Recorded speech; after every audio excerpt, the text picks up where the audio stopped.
자, 새로운 장관들이 임명이 됐어요? 손 변호사님. 네. 예, 그렇습니다. 새로운 장관. 네. 또 이제 흠결을 셀프 공개했는데 처음에는 이게 감동이었는데 네. 이제 셀프 공개할 때마다 그 심장 퉁퉁 떨어져요. 그렇습니다. 정권을 지지하는 분들 입장에서는 아이고 뭐 하나 또 이게 트집 잡히면 어떡하나라는 생각에 또 걱정하시고요. 또 정권에 반대하지 않은 또 분들 입장에서는 아니 왜 저걸 알면서도 이렇게 임명하겠다는 거야라고 하는 생각을 하실 텐데 보는 각도에 따라 항상 다른 것 같습니다. 일 잘하면 되고 기타 다른 능력이 출중하고 이번 정권과 가치관을 공유할 수 있으면 훌륭한 장관감인데 왜 과거에 그런 자잘한 흠결 가지고 임명 자체에 반대하느냐. 이거는 정권, 새롭게 출범한 국민의 절대적인 지지를 받는 정권에 대한 발목잡기다라고 하는 시각이 뭐 우세합니다만 또 반대쪽 시각에서 보자면은 아니 왜 예전에 야당 시절할 때는 문제 삼았던 일을 가지고 왜 이제는 아무것도 아니라고 하느냐라고 하는 분도 분명 계시거든요. 뭐 저는 개인적으로 일 잘하면 되고 특히나 이런 그 장관직 수행하는데 큰 결정적인 하자라고 생각이 안 되는 분들이 대부분입니다만 또 정권에 반대하시는 분들 또 야당 지지하는 분들의 입장은 또 그렇지만 또 아는 것 같습니다. 이번에 이제 아직 나오진 않았는데 조금 아까 속보가 뜬 게 도종환 그 문체부 장관이죠. 장관 내정자가 5년간 교통법규 위반 62회, 범칙금만 481만 원. 근데 이게 좀 독특하네요. 이게 왜냐면 요즘 지방에 계신 의원들도 차를 갖고 다니면서 그 내비를 틀어놓고 가기 때문에 그걸 다 과속을 안 하고 좀 지키고 다니거든요. 이게 어떻게 이런 일이. 이게 그 도종환 후보자가 이제 그 보도자료 냈습니다. 문체부에서 냈는데요. 이게 2012년 6월 한 달 동안 집중적으로 발생한 것이라고 합니다. 2012년 6월 한 달 동안 집중적으로 발생한 것이라고 하는데요. 직접 운전을 하지는 않았죠. 당연히 운전 담당한 그런 그 직원이 있었습니다. 네, 근데 그 직원이 수행비서가 있었고. 네네, 비서가 고속도로 버스 전용 차로에 대한 규정을 잘못 알았다. 그래서 그 규정을 잘못 알아서 행정적인 그런 규정에 대한 착오로 발생한 것이다. 하지만 그로 인한 그 책임은 이제 그 본인에게 있는 본인의 불찰이다라고 했고요. 그리고 또 규정을 정확히 숙지한 후에는 버스 전용차로 위반은 없었다. 그리고 또 현재 교통법규 위반으로 인한 미납 과태료도 없다라는 그런 의견을 이제 밝혔습니다. 근데 이게 당시에 최근 5년 동안 총 62회라고 그랬잖아요. 근데 그게 구체적 2012년 6월 이해가 되는데 자 운전하시는 분이 버스 전용차로 고속도로 이 규정을 잘 몰랐다. 2012년에. 저는 솔직히 그거는 좀 납득이 안 되고요. 이게 그 62회 중에 48회가 지금 그 버스 전용 차선 위반이거든요. 그러니까 대부분 버스 전용 차선이 대부분 위반이고, 근데 한 달 동안 6월 한 달 동안 48차례가 됐다는 거는 좀 잘 이해가 안 가고요. 이게 뭐지 이게? 이게 그러니까 사실은 예전에 이제 그 재벌가 쪽에서 얘기가 나오는 게 뭐 그러니까 운전하시는 기사한테 이번 달에 서로 얼마가 나왔는지를 경쟁을 시켰다고 합니다. 무슨 얘기냐면은 그거를 벌금을 뗄 정도로 열심히 달리지 않았다라는 얘기예요. 그러니까 본인이 떼는 건 아니니까 운전기사 너 이번 달에는 왜 벌금이 100만 원밖에 안 나왔어? 더 열심히 해야지. 그러니까 위반을 이게 무슨 얘기냐면은 그건 위험해요. 그러니까 위험한 얘기죠. 지금 기자님께서 위험 말씀하신 것 같아가지고 걱정이 되는데 내용이 막 나오고 전혀 다른 쪽 사례를 말씀하신 거예요. 제가 뭐 도종환 의원 측에 또 이야기를 좀 전해드리면요, 이게 2012년 6월이면은요 무슨 이게 2012년 5월 30일에 19대 국회의원 임기를 시작했습니다. 그래서 도종환 의원이 의원 당선되고 정말 바로 직후예요. 임기 시작하자마자입니다. 그렇다면은 실제로 그 직원이 운전 담당 직원이 교통법규를 제대로 정확히 숙지를 못했다. 이 부분도 납득할 만한 측면이 있습니다. 왜냐하면 안 되는 바는 아니네요. 임기 중간에 갑자기 뭐 한 것이 아니고요. 임기 처음에 한 달 동안에 집중적으로 이런 일이 있었고 그 후에는 없었거든요. 그렇다고 한다면 물론 모든 교통규칙을 지키지 않은 것에 대해서 변명할 수는 없는 거죠. 잘못이긴 합니다만 일부러 했거나 아니면은 뭐 알면서 했거나 그런 고의적인 것은 아니고 실제로 그 도종환 의원 측의 후보자 측의 해명처럼 정말 그 관련된 그런 그 직원의 행정적인 착오로 인해서 뭐 교통규칙을 숙지하지 못한 것으로 인해서 발생될 가능성이 충분히 있지 않나 생각됩니다. 좀 이해가 가긴 하는데 이해할 수 없네요. 그런가요? 허비성아님. 어쨌든 그 운전했던 분의 이제 정언이라든지 이런 게 뭐 앞으로 또 나오지 않겠습니까? 그러니까 그렇게 되면 사실 확인, 팩트 체크는 가능할 거라고 보고요. 예. 뭐 어쨌든 저쨌든 이제 뭐 현역 국회의원이 그런 이제 법규 위반이 있었다는 부분은 뭐 어쨌든 예. 국민들에게 그 경위야 어쨌든 뭐 정확하게 사과를 하고 가는 것은 맞다 이렇게 보고요. 저도 뭐 그 과거에 이제 뭐 선거에 출마했을 예. 때 바쁘게 여기저기를 다니다 보면 속도 위반 같은 게 간간히 몇 건이 있어요. 근데 그거 제가 운전하는 건 아니지만 그러나 결국 책임은 제 책임이죠.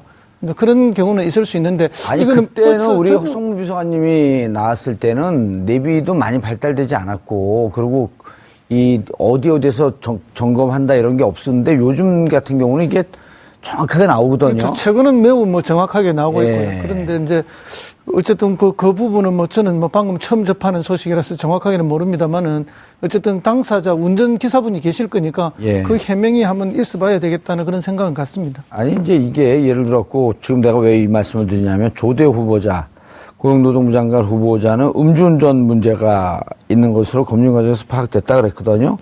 음주운전 우리 그 허비서관님 잘 아시지만 그 정당에서 공천 줄 때 2회 이상이면 공천 그 무자격자 되는 거 아니에요? 그렇죠. 음주운전이 반복돼서 일어나면은 그리고 음주운전 뭐 두 회로 아예, 정당에서 딱 따지잖아요. 그 왜냐면 시켜버리죠. 음주운전은 본인뿐만 아니라 상대방이 사고가 나게 되면 치명적인 위해를 입힐 수 있는 준살인 행위로 보는 경우가 많잖아요. 그렇습니다.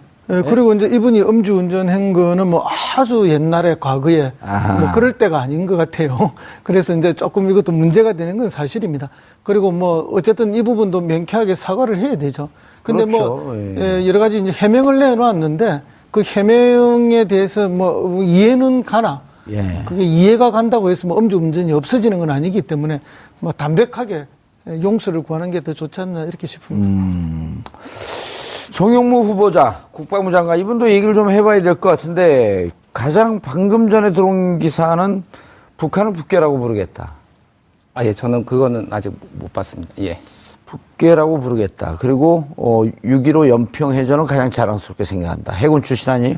이건 북한이 북괴는 맞죠, 헌법상에. 왜냐하면 우리의 그 헌법의 한반도 전체와 그 부속 도서를 우리의 영토로 하고 있는데 예. 우리의 영토 일부를 이렇게 불법 점거하고 있기 때문에 헌법상으로 보면 북괴라는 표현이 틀린 것은 아닙니다. 아. 그렇지만 그런 성격도 있지만 또 동시에 교류 협력과 평화 번영의 길을 가야 될 같은 민족으로서의 성격도 가지고 있고 평화 통일을 위해서 협의해야 되고 또 의견을 나누어야 될 그런 예. 또 대상이기도 하죠. 그런 북한이라는 것은 우리에게 그런 여러 가지 의미로 존재하는 것이기 때문에 그런데 이게 이제 이런 거 아니에요. 지금 우리 허비서관님이 말씀하시는 거는 군사적으로는, 적성 국가이고, 그렇죠. 그러고 그다음에 이제 통일부나 이런 다른 외교부에서는 또 평화 통일과 그 대화의 상대이고 이렇게 이중적인 의미가 있는데 그렇습니다. 그래도 군에서조차도 이제는 북괴라는 표현을 안 쓰지 않나요? 잘 안 쓰죠. 그러니까 이제 우리의 영토 일부를 무단으로 주적이라는 개념도 사라졌고. 예, 무단으로 점령해서 괴뢰 정부를 세우고 있다 해서 이제 북괴라 줄여서 북괴라고 하는 거죠. 괴뢰 근데 이제 정부를 하면 누구? 아마도 이제 이 청문회 때문에 걱정이 많이 되셨나 봐요. 조금 과하게 나가신 거 보니까. 그 정확히 이렇게 표현했어요. 북괴라 표현하겠다. 내 인생에서 6.15 연평해전 가장 값지게 생각한다.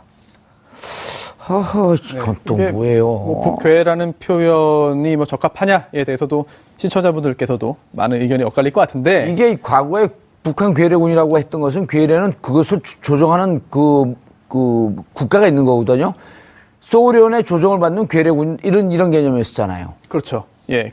더군다나 그리고 저쪽에서 우리를 미제 앞잡이 이렇게 표현했고. 그렇습니다. 이제 대리전 양상인 건데 예. 지금 이 후보자가 송 후보자가 북괴 표현을 뭐 계속 쓴 건 아닙니다. 앞에 한번 쓰고 그 다음에 이제 북이라는 표현을 썼습니다. 그러면서 앞으로 뭐 모든 경우에 북괴라는 표현을 쓸 것 같지는 않은데 일단 지금 청문회를 앞두고 본인의 어떤 여러 가지 좀 뭐 불미스러운 일도 몇 가지 있었기 때문에 예. 일단 그 임명까지 좀 몸을 낮추거나 아니면은 이제 국방부 장관이라는 특성을 고려해서 군 내 조직의 반발 또는 또 보수적인 그런 그 언론이나 보수 지지층들의 어떤 그 동의라든지 이런 것들을 염두에 둔 그런 그 표현이 아닌가 싶은데 국방부 장관은 국방부 장관으로서의 지위와 할 일과 그걸 해야 되는 발언들이 있는 것이고요. 또 다른 또 정부 부처의 또 고위 공무원들이라든지 뭐 국무위원들은 또 나름의 또 용어가 있으니까요. 뭐 너무 이 표현 하나 한 번 썼다고 해가지고 이 후보자를 뭐 평가하는 것은 너무 좀 이른 일이 아닌가 싶습니다. 아유, 그렇잖아요. 그게 내로남불이에요. 문재인 후보자 시절에 종북 좌파라 그러면 문재인 지지자들 얼마나 난리 폈어요. 근데 이분이 북계라고 표현했는데 그걸 그냥 넘어가자. 북이라고 하는 조금 것도 뭐 표현에는 뭐 문제는 문제가 있습니다. 있죠. 요즘 쓰지 않는 용어를 그 옛날에 그럼요. 어쨌든 군사 독재 두 번째는 정권이 북이라고 표현했다면서요. 네, 뭐 대결을 딱 동네 북대가 걱정이네. 대결을 강조하기 위해서 썼던 그런 용어인데 그런 용어를 다시 쓴다는 건 좀 적절치 않은 건 확실합니다. 팩트 체크. 예. 그 북계란 표현 몇 번 했어요? 아, 제가 그거는 체크를 못했습니다. 뭘 팩트 체크 되는 게 하나도 없어. 아, 이게 왜냐면 오는 과정에 이제 방송 시작 전에 그게 있어가지고 그랬어요? 못했습니다. 네. 그렇게 변명하지 말고 죄송합니다 그래요 그냥. 아, 죄송합니다. 청문회 하야하겠습니다 그래요. 아, 청문회를 제가 할 문제는 아닌 것 같고요. 저는 청문회 열심히 팩트체크 하겠습니다. 근데 또 알겠습니다. 말씀해 주셨는데 북괴라는 거를 말을 한 거는 사실은 이제 청문회용으로 전략적으로 던진 거고 그게 뭐 공식적으로 이렇게 어떤 하겠다. 군의 백서나 이런 데 쓰인 거는 아니기 때문에 아직 완벽하게 이제 조율이 안 된 상태에서 나온 거기 때문에 큰 좀 문제는 고민이 없을 것 많으신 모양이네요 진짜. 주로 북이라고 했습니다. 북한도 아니고 북괴도 아니고. 네. 아, 북측. 원래 정식으로는 네. 그 휴전선에서 북측 네네. 남측 이렇게 표현하는데. 네, 북이라는 그냥 한 글자로 표현했네요. 예. 그 개념이나 가치가 없는 북. 그렇죠. 북이라는 것 자체만 보자면 오히려 굉장히 가치 중립적인 그런 표현이에요. 솔직히 그거는 좀 납득이 안 되고요. 이게 그 62회 중에 48회가 지금 그 버스 전용 차선 위반이에요. 예. 그러니까 대부분 버스 전용 차선이 그 대부분 위반이고, 근데 한 달 동안 6월 한 달 동안 48차례가 됐다는 거는 좀 잘 이해가 안 가고요. 어허, 이게 뭐지 이게. 이게 그러니까 사실은 예전에 이제 그 재벌가 쪽에서 얘기가 나오는 게 뭐 그러니까 운전하시는 기사한테 이번 달에 서로 얼마가 나왔는지를 경쟁을 시켰다고 합니다. 무슨 얘기냐면은 그거를 벌금을 뗄 정도로 열심히 달리지 않았다라는 얘기예요. 그러니까 본인이 떼는 건 아니니까 운전기사 너 이번 달에는 왜 벌금이 100만 원밖에 안 나왔어?